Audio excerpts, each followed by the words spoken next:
The favor that broke everything. They say blood is thicker than water. But what they don't tell you is that betrayal hurts deeper when it shares your last name. When my younger sister, Emily, called me crying on a cold March night, I didn't hesitate. She'd just broken up with her boyfriend, lost her job, and said she had nowhere else to go. "Hannah," she sobbed through the phone, I need a place to figure things out. Just for a few weeks." And because I was the kind of sister who always said yes, I told her to pack a bag and come stay with me. I didn't ask questions. I didn't think twice. Because that's what you do for family, right? I was 32 then, living in a small 2-bedroom townhouse I'd bought after years of saving. It wasn't fancy, a cozy kitchen, creaky stairs, an office I'd turned into a writing nook, but it was mine. My little slice of independence after a decade of struggle. When Emily arrived, she looked so small standing at the door with her suitcase.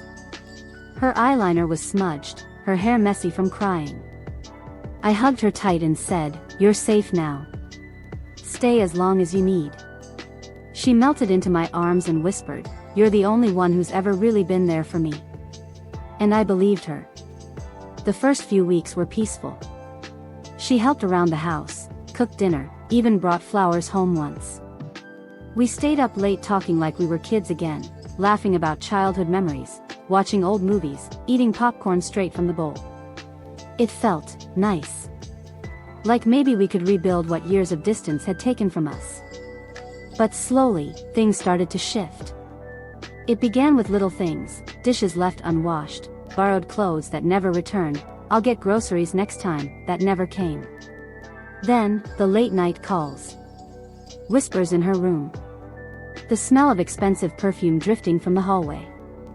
At first, I told myself not to overthink. She's healing, I thought. She's been through a lot. But deep down, something didn't sit right. One Friday night, I came home from work early, exhausted, craving quiet. The lights were low, and music was playing softly from the living room.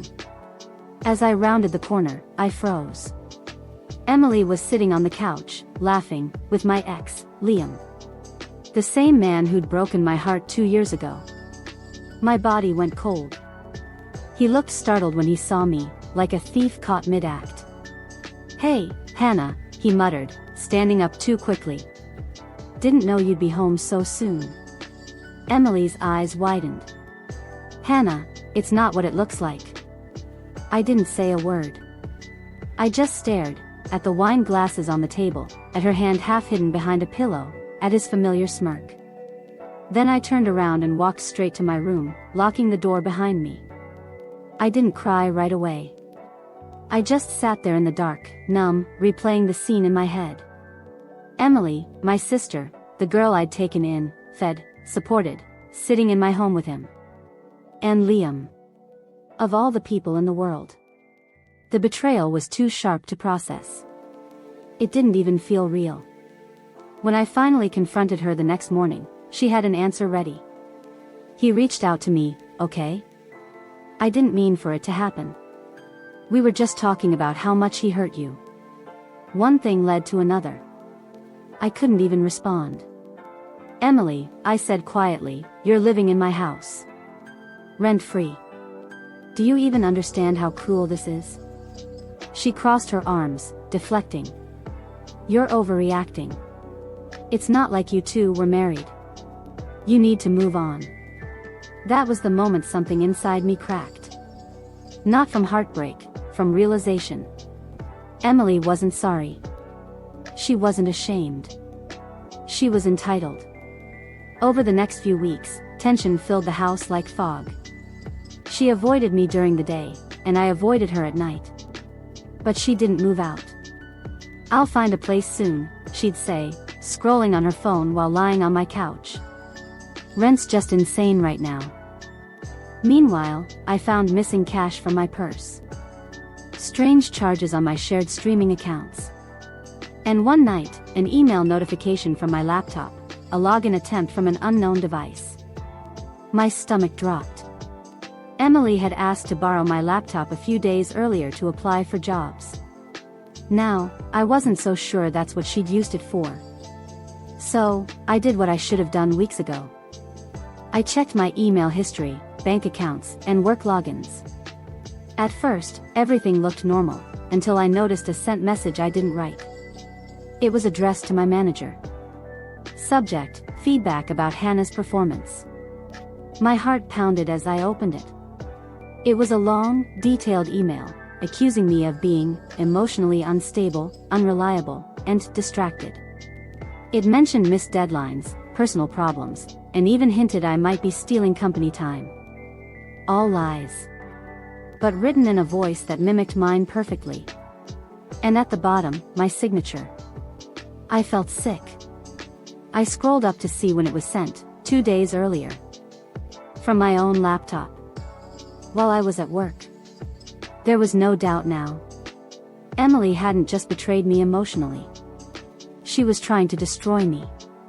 If you've ever trusted someone so completely, only to find out they were the one pulling the strings behind your back, hit subscribe. Because stories like this remind us why strength matters. That night, I didn't confront her. I waited. I wanted to see how far she'd go, what else she might try to take from me. I checked my accounts daily, set up alerts, changed passwords. And sure enough, within 48 hours, another red flag appeared. A credit card application under my name. I couldn't breathe. She'd used my address. My social security number. My birthday. Everything. This wasn't just betrayal anymore. It was identity theft. That night, I walked into the living room while she was watching TV. I didn't yell. I didn't shake. I just said, "We need to talk." She rolled her eyes. About what now? I set a folder on the table, screenshots, printouts, evidence. Her eyes flickered with something like fear, then hardened into defiance. "Hannah, you're paranoid. You've always thought the world's out to get you." "Maybe," I said, "but I've got the receipts this time." The silence stretched. Her mask slipped, just for a second. And beneath it, I saw the truth. She wasn't sorry. She was caught. I took her in when she had nowhere to go. I gave her warmth, safety, and trust. And she repaid me by trying to take everything that made me whole. But what she didn't know was that I was done playing the fool. The web of lies. When someone betrays you, your first instinct is to scream. But when it's family, you learn to go quiet. Because silence is where strength begins. The moment Emily's mask slipped, I knew 2 things. 1, she wasn't going to admit what she'd done. And 2, she wasn't done yet. I didn't throw her out that night. It wasn't fear that stopped me. It was something sharper, colder, strategy. Because I wanted to see how far she would go when she thought I still didn't know. The next morning, I got up early. Made coffee. Acted normal. When Emily walked in, yawning in one of my old sweaters, I greeted her like nothing had happened. "Morning," I said. She blinked, suspicious. "Morning." We danced around each other all week, pretending things were fine. She was careless again, leaving her phone face up on the table, receipts stuffed in her purse, unopened mail in the kitchen. I paid attention to everything. By Thursday, I had enough evidence to confirm what I feared most. She hadn't just used my credit info once. She'd applied for 2 cards, taken out a small online loan, and had packages arriving that I hadn't ordered, luxury clothes, expensive skincare, all billed to me. I remember sitting at my dining table that night, hands shaking as I scrolled through my statements. The totals made me sick, thousands of dollars in debt, all under my name. And still, she was humming in the next room. As if nothing was wrong. That sound, that casual humming, broke something inside me. It wasn't about the money anymore. It was about respect. I had spent years rebuilding myself from nothing. And now, my own sister was trying to tear it down, one stolen dollar at a time. That weekend, I went to the police station. I told the officer everything, the emails, the accounts, the stolen identity. He nodded slowly, taking notes. This happens more than you think, he said. Especially between relatives. Hardest cases emotionally, but the law's the law. If you want to file, we can start today. I hesitated. Because pressing charges meant burning the bridge completely. But as I looked at the papers on his desk, I realized the bridge was already gone. She'd torched it the moment she decided my trust was hers to spend. So I signed. If you've ever had to choose between protecting your peace and protecting the people who hurt you, you already know, sometimes the bravest love is letting go. That evening, I went home and found Emily in the kitchen, scrolling her phone. She looked up and said casually, "Hey, do you mind if I order takeout on your card? I'll Venmo you later." I smiled. "Sure. Use whichever one you want." Her eyes flickered, just for a second, panic hidden behind indifference. She knew I knew. But she didn't know how much I knew. For the next few days, I let her believe everything was normal. Meanwhile, the investigation had begun. The detective contacted the banks, froze the fraudulent accounts, and traced the IP addresses from the applications, all leading back to my home Wi-Fi. It was airtight. By the time they called me to confirm, I wasn't angry anymore. I was calm, frighteningly calm. Then came the day I'll never forget. A Tuesday. Ordinary at first. Until a knock came at the door. Emily opened it, expecting a delivery. Instead, 2 officers stood there. "Hannah Reed?" one asked. I stepped forward. "That's me." He nodded. "We're here regarding your identity theft report. May we come in?" Emily's face drained of color. "Wait, what's going on?" she stammered. They didn't answer her. They spoke to me, took statements, showed documents, and confirmed that formal charges had been filed. Emily's voice grew frantic. "Hannah, please. Tell them it's a misunderstanding." I looked at her, really looked at her, and said quietly, "I told you when you moved in that I'd always protect you. I just never imagined I'd need to protect myself from you." She broke down crying as they escorted her out. Not arrested, but summoned for questioning. Still, the message was clear: this time, there would be consequences. When the door closed, silence filled the house again. But it wasn't the same kind of silence as before. It was cleaner. Lighter.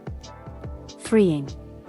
That night, I made tea and sat in my office, the same place where I'd once written late into the night trying to rebuild my life after heartbreak.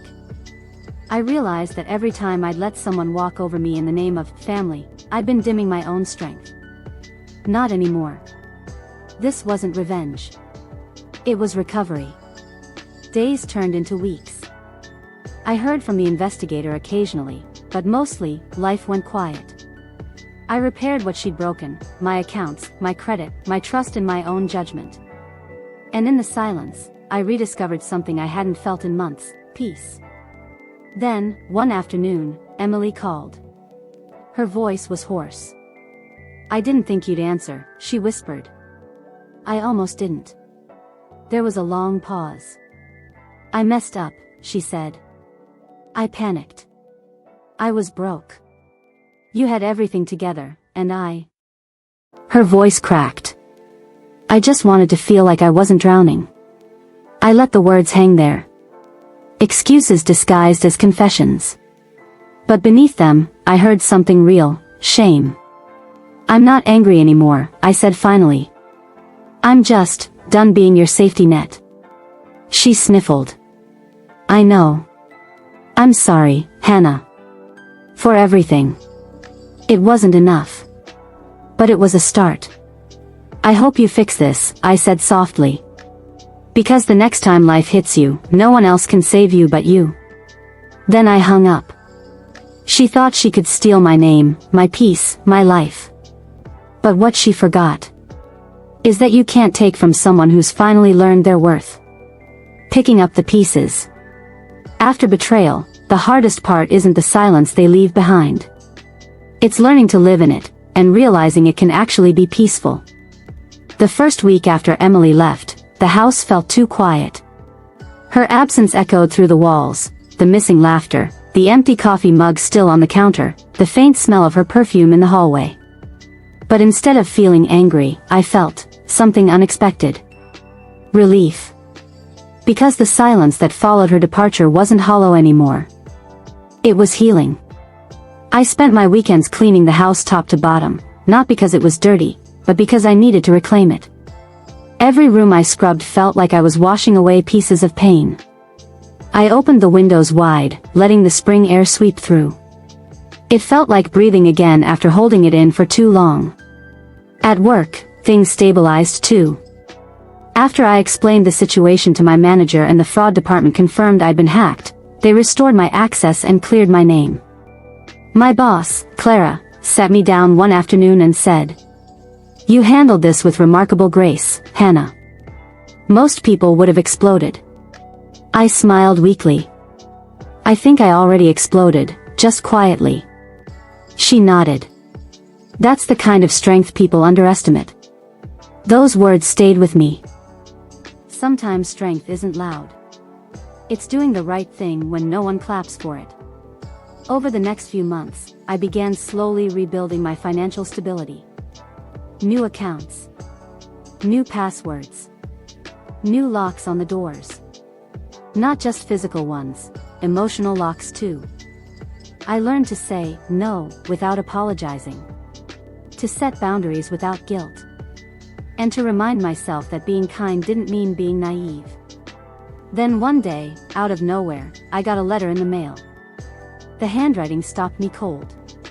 It was Emily's. My hands trembled as I opened it. "Dear Hannah, I don't expect you to forgive me, but I need to explain. When I moved in, I was already drowning in debt. I thought I could fix it quietly. When that didn't work, I panicked. You've always been the responsible one, the one who had everything together. And instead of learning from you, I resented you. Because your peace reminded me of how far I'd fallen. I hate what I did to you. I've been going to counseling and working to pay off what I owe. I even got a part-time job at a shelter. It's not much, but it's honest. You don't owe me a thing. But I wanted you to know, you were right. No one can save me but me. Love. Emily." I read it twice. Then 3 times. There was no manipulation in her words this time. No excuses. Just raw, uncomfortable honesty. And for the first time since everything happened, I cried, not from pain, but from release. That night, I lit a candle and sat by the window. The city lights shimmered below, soft and endless. I thought about the girl Emily used to be, the one who followed me everywhere when we were kids, copying my clothes, my handwriting, my dreams. She'd lost her way. And maybe, in a strange way, so had I, by believing love meant sacrifice without boundaries. Now, we were both learning again. Differently. Separately. If you've ever had to rebuild after someone broke your trust, subscribe. Because your peace story deserves to be told, too. Weeks later, Emily called again. Her tone was softer this time. Not desperate, not defensive, just human. "I'm starting over," she said. "Got a roommate, a job. It's not much, but it's mine." There was a pause. Then she added quietly, "I never thanked you for not ruining me completely. I know you could've." I took a slow breath. "I didn't do it for you," I said. "I did it for me." She laughed, a small, shaky laugh. "That sounds like something I'd say if I were actually growing up." "Maybe you are," I replied. And for once, it didn't feel sarcastic. Summer came. The house felt alive again, but this time, with peace, not people. I filled the spare room with books and plants, finally reclaiming it as a home office. Every morning, I'd sip coffee by the window and whisper the same thing to myself. I didn't lose a sister. I found myself. She once took everything I had, my trust, my peace, my name. But in the wreckage, I found something stronger. I found me. The clothes I chose. Closing a door can feel like losing. But sometimes closing the wrong doors is the only way to open the life you were meant to live. After the letter and the phone calls, after the police reports and the awkward, long silences, life settled into a new rhythm. Not easy. Not neat. But honest. I rebuilt my credit. I changed my passwords, my locks, and a dozen small habits that added up to one big thing: safety. I started sleeping without waking at odd hours, afraid I'd missed another charge or another lie. Luna, bless her, became my alarm clock and my peacekeeper, her presence knitting gentle routines back into my days. Emily's progress moved at its own slow pace. She sent occasional updates: a promotion at the shelter, classes she was taking at night, a financial counseling workshop she'd finished. She never asked for money again. When she did ask to borrow a book from my shelf, I left it on the porch and texted, "Enjoy." It felt right, kindness without entanglement. One afternoon, months after the worst of it, I got a notice in the mail. It wasn't a bill or a summons. It was a small certificate from the community center where I'd given a few volunteer hours, with gratitude, for supporting neighbors through honest living. I laughed aloud, the sound ringing awkward and grateful in the quiet house. It struck me how fragile the line between shame and respect can be. I'd lived on the shame side for so long that stepping into respect felt almost foreign. But here I was, paying my own bills, sleeping through the night, writing again.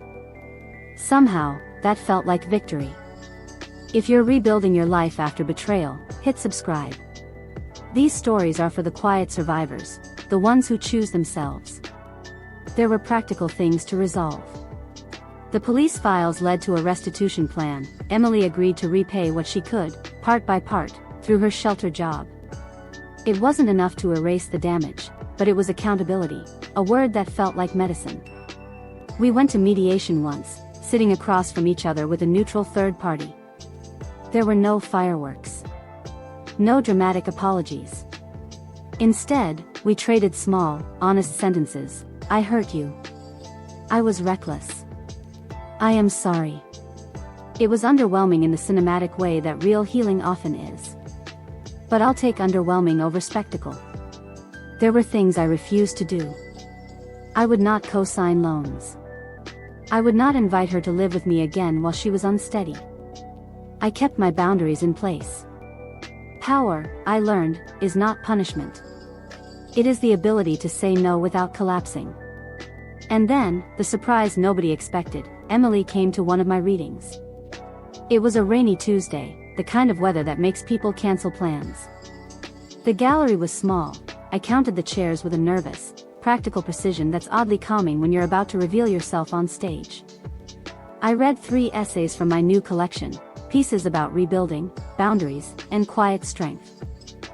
I scanned the crowd while I spoke, more out of habit than hope. Near the back, wet hair tucked under a plain cap, Emily sat with her hands folded, no phone out, no side conversations. She looked like a different person. Not fixed. Just present. After the reading, she approached me without fanfare. In her hands was a thrifted frame containing a photo from our childhood, 2 messy-haired sisters on a rusty swing, laughing like gravity didn't exist. "I found this at Mom's," she said. Her voice trembled, but it wasn't the pleading tremor of before. It was steadier. "I wanted you to have it." I took the frame into my hands and felt, for a second, the whole map of our years fold and refold: betrayals, silence, small mercies, and the stubborn thread that ran through it all. We were still family by blood, complicated by history. "Thank you," I said. It was the simplest truth. We never stitched things back to how they once were. Some ruptures don't heal into the old pattern, and that's okay. In the months that followed, contact was sporadic and honest. We had coffee once every few weeks, never alone at my house but in public places where the rules were softer and the air clearer. In those conversations, she would tell me about a woman at the shelter who reminded her of our mother, and I would tell her about a short essay that had made someone feel less alone. We'd trade small, human things, recipes, news of mutual neighbors, the occasional candid reflection about the cost of pretending to be perfect. It was quiet. It was stable. It was a relationship I could live with, not because it mimicked the safety I once gave, but because it respected the boundaries I'd finally put in place. One evening, I sat on the porch steps with Luna at my feet and reflected on the strange grace of getting to this place. I thought about every dollar I had saved, every hour of patience, every time I'd swallowed a sharp comment to keep the peace. So much of my life had been a ledger of emotional debt, what I'd given versus what I received. Now, the ledger balanced. Not perfectly. Not evenly. But enough. I'd reclaimed my life not by dramatic retribution but through small, relentless acts, changing locks, closing accounts, saying no, and cultivating silence that didn't hurt. Empowerment looked a lot like spreadsheets and counseling appointments and nights when I let myself read in peace until my eyes fell closed. If you believe strength can be gentle, subscribe. These are the stories of people who turned betrayal into quiet power. The truth is this: some people will never understand boundaries until they are met. Others will surprise you with change. The brave ones are the ones who choose the harder route, to rebuild, to repair where possible, and to walk away where necessary. If you ask me now whether I regretted letting Emily in, I'd say no. I'd say it taught me everything I needed to learn about love, limits, and the meaning of home. I learned that compassion without boundaries can become a trap. I learned that forgiveness is a gift you give yourself, not an obligation you owe others. When dawn comes and the lake shimmers like a promise, I walk with Luna and I breathe. I'm not the same person who once believed smallness was safety. I am the woman who chose peace over spectacle, protection over pandemonium, and life over the theater of revenge. And for the first time in a long time, my house feels like a home that no one can take from me.